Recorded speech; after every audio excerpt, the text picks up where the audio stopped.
बहुत समय पहले की बात है। एक छोटे से गांव कमलपुर के किनारे बहती थी एक शांत नदी, सुनहरी गंगा।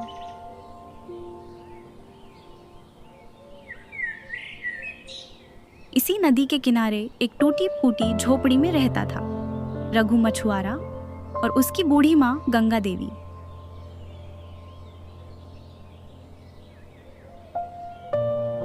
रघु बहुत ही ज्यादा गरीब था। रोजाना वह अपनी छोटी सी नौका लेकर नदी में मछलियां पकड़ने जाता और जो मिलता उसे बेचकर 2 वक्त की रोटी का इंतजाम करता।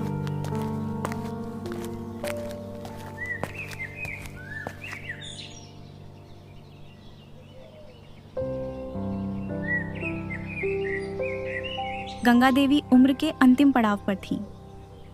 शरीर बूढ़ा हो चुका था, आंखें धुंधली, घुटनों में दर्द। फिर भी वह अपने बेटे के लिए हर रोज भगवान से दुआ करती। हे प्रभु, मेरे बेटे रघु का भला करना, उसे सुखी रखना। रघु दिन रात मेहनत करता, लेकिन किस्मत जैसे उससे रूठी हुई थी।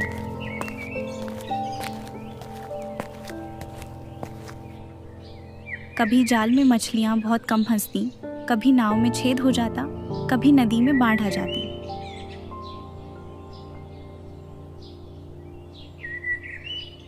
इन मुश्किलों के बावजूद रघु कभी हार नहीं मानता। वह माँ से कहता, माँ, घबराओ मत, एक दिन भगवान हमारी भी सुनेंगे। बेटा, सब्र का फल मीठा होता है। भगवान देर करते हैं पर अंधेर नहीं करते।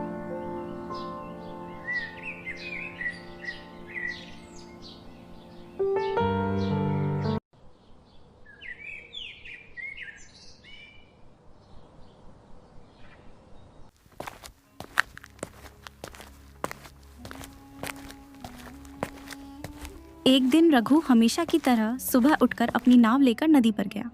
उसने जाल फेंका।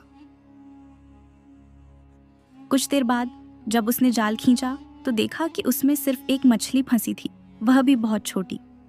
रघु का दिल बैठ गया, लेकिन जब वह मछली को हाथ में लेने लगा तो मछली ने मनुष्य की भाषा में कहा, रघु भाई, मुझे छोड़ दो, मैं तुम्हारी मदद करूंगी।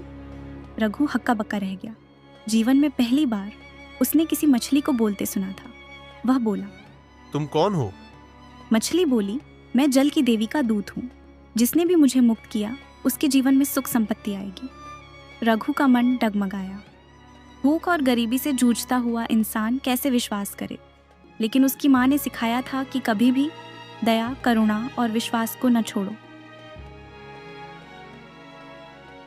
उसने मुस्कुराकर मछली को वापस नदी में छोड़ दिया। मछली जाते जाते बोली, रघु, कल सुबह सूरज निकलते ही नदी के किनारे आना, तुम्हारी किस्मत बदलेगी। रघु काफी खुश था, लेकिन उसके मन में काफी सवाल भी थे। वे घर वापस लौट जाता है।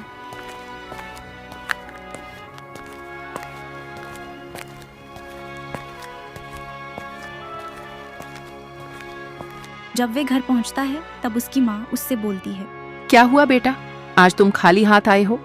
क्या आज एक भी मछली जाल में नहीं फंसी?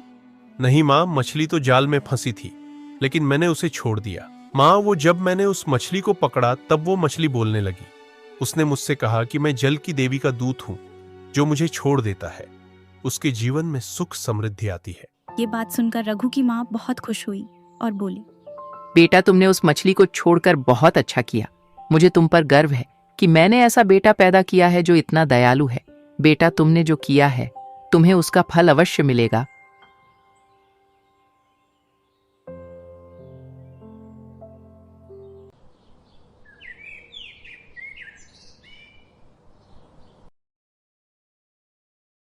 रघु रात भर बेचैन रहा। वे रात भर उस मछली के बारे में ही सोचता रहा।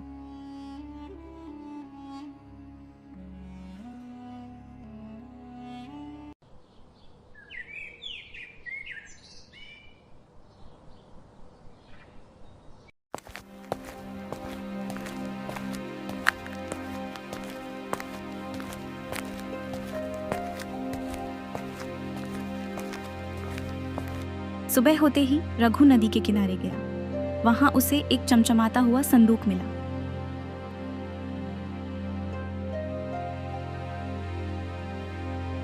जब उसने संदूक खोला तो उसमें सोने चांदी के सिक्के, बहुमूल्य रत्न और एक सुंदर संदेश रखा था।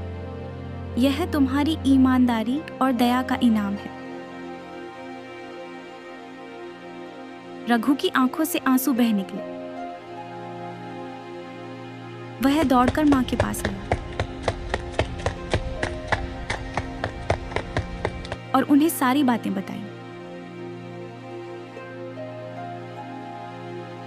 ये बात सुनकर रघु की मां बहुत खुश हुई और बोली, बेटा, ये तो तेरी दयालुता और ईमानदारी का फल मिला है। मैंने कहा था ना बेटा कि भगवान देर भले करता है लेकिन अंधेर नहीं करता। अब रघु और उसकी मां की जिंदगी बदल गई थी।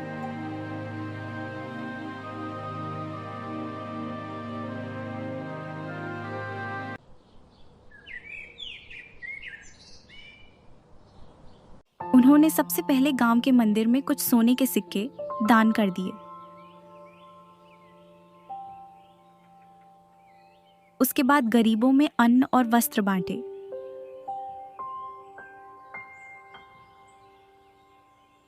और गांव के बच्चों के लिए एक पाठशाला बनवाई। समृद्धि के साथ अक्सर घमंड भी आ जाता है, लेकिन रघु ने अपनी मां की सीख नहीं भूली। वह हमेशा विनम्र और मददगार बना रहा। पर गांव के कुछ लोग जो पहले रघु का मजाक उड़ाते थे, अब उससे जलने लगे।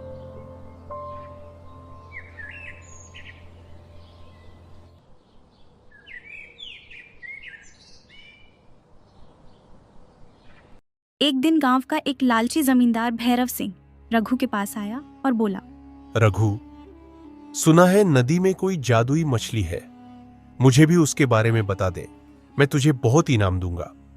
रघु ने शांति से कहा, भैरव सिंह जी, यह मछली सिर्फ उस पर कृपा करती है जिसके मन में दया और ईमानदारी हो। भैरव सिंह ने गुस्से में कहा, अरे तू आखिर कहना क्या चाहता है कि मेरे मन में दया नहीं है? तू भले ही मुझे उस मछली के बारे में मत बता, मैं खुद उसे अपनी ताकत से उसे पकड़ लूंगा। तू बस देखता जा।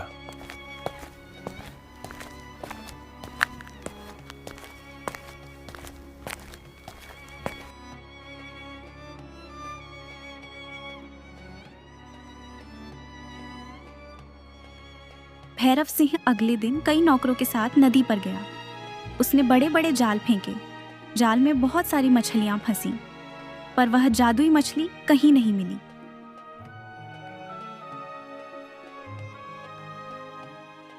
अचानक नदी में बवंडर आया, नौका डूब गई। भैरव सिंह बुरी तरह घायल हो गया। गांव वालों ने बड़ी मुश्किल से उसे बचाया।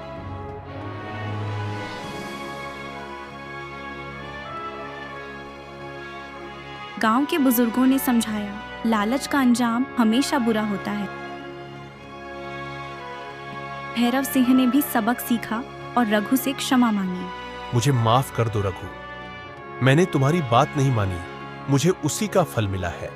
अरे कोई बात नहीं भैरव सिंह जी, गलती अक्सर सबसे हो जाती है। बस आगे से ये ध्यान रखिएगा कि हम कभी कोई चीज लालच से हासिल नहीं कर सकते।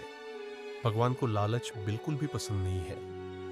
भैरव सिंह रघु की बातों को अच्छे से समझ जाता है। समय बीतता गया।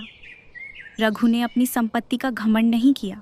वह हर दिन मां के चरण छूता और आशीर्वाद लेता। गंगा देवी अक्सर कहती, बेटा, मैं तो अब जाने वाली हूँ, मेरी उम्र हो गई है, लेकिन मुझे तुझ पर गर्व है। तूने दिखा दिया कि दया, ईमानदारी और माँ का आशीर्वाद मिलकर किस्मत बदल सकते हैं।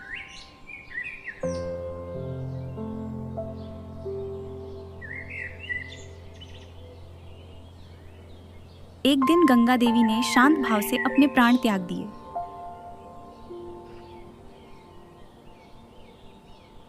रघु ने उनका भव्य संस्कार किया और गांव में एक सुंदर आश्रम बनवाया, जिसमें वृद्ध, अनाथ और असहाय लोग आकर रह सकते थे। रघु ने अपने जीवन से ये संदेश दिया कि ईमानदारी सबसे बड़ा धन है, दया और करुणा हमेशा फल देती है, और माँ का आशीर्वाद सबसे बड़ी दौलत है। लालच से विनाश होता है, और समृद्धि आने पर भी विनम्रता नहीं छोड़नी चाहिए। गांव वाले आज भी अपने बच्चों को रघु की कहानी सुनाते हैं। गरीब मछुआरे की किस्मत कैसे बदली और कैसे एक बूढ़ी माँ के आशीर्वाद ने चमत्कार कर दिया।